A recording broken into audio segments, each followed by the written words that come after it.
पहले बाहर निकालेंगे। तो हमें जब भी तैयारी करनी होती है एक चीज़ ज़रूर याद रखिएगा, हमें करना है हार्ड वर्क, सॉरी हमें करना है स्मार्ट वर्क। हार्ड वर्क तो सब करते ही आ रहे हैं, हार्ड वर्क आपका तब भी होगा जब आप उसे स्मार्टली करेंगे।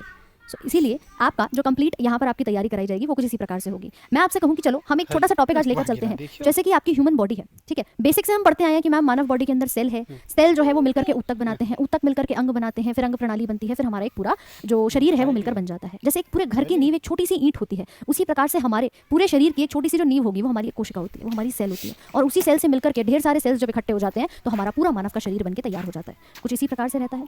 सिमिलरली अगर हम बात करें कि भैया इस शरीर के अंदर, इस पूरे मानव के शरीर को कंट्रोल करने वाला कौन है, इस पूरे बॉडी को नियंत्रित कौन कर रहा है, इसको संभाल कौन रहा है, तो वो देखा जाता है हमारा ये मस्तिष्क। हालांकि ये जो शरीर है ये कुछ 9 अलग अलग सिस्टम से मिलकर के बना हुआ है। देखिए जरा, अगर हम केवल अपनी इस बॉडी की बात कर रहे हैं, अगर हम केवल मानव के शरीर की बात कर रहे हैं, तो भैया ये शरीर के अंदर आपका पाचन होगा, पाचन तंत्र से, श्वसन आप सांस ले रहे हैं, श्वसन तंत्र से, आपके शरीर के अंदर जितनी भी रक्त बह रहा है वो कहीं ना कहीं रक्त परिसंचरण तंत्र से, यानी कि ब्लड सर्कुलेटरी सिस्टम से। आपकी हड्डियों का ढांचा है तो आपका हो गया मैम स्केलेटल सिस्टम है, हड्डियां हैं 206, जो अगर नहीं होंगी तो हमारे ऑर्गन्स बाकी के अंग कहाँ कैसे फिट होंगे। इसी प्रकार से हमारा प्रजनन अंग जो है, रिप्रोडक्टिव सिस्टम जो है वो यहाँ पे मदद कर रहा है हमारी पीढ़ी दर पीढ़ी को बढ़ाने में। आपकी बॉडी के अंदर ऐसे ढेर सारे जो 9 से 10 पूरे कंप्लीट अंग प्रणाली जिसे हम कहते हैं, सिस्टम जिसे हम कहते हैं, वो कार्य कर रहे हैं, और हर एक सिस्टम एक दूसरे के बिना अधूरा है। अधूरा क्यों? क्योंकि अगर मान लीजिए शरीर के अंदर आपका कंकाल तंत्र है, तो चलो ठीक है मैम कंकाल तंत्र तो है, मगर अगर इसके अंदर पाचन तंत्र ना हो, श्वसन तंत्र ना हो, पूरी नसें ना हो जहाँ पर रक्त बह रहा है, तो क्या इस ढांचे का कोई काम है? ये ढांचा ऐसे ही खड़ा रहेगा।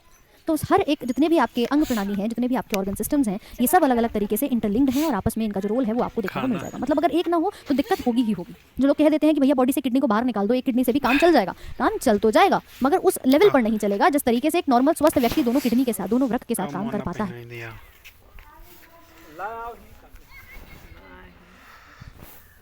चलो खाओ।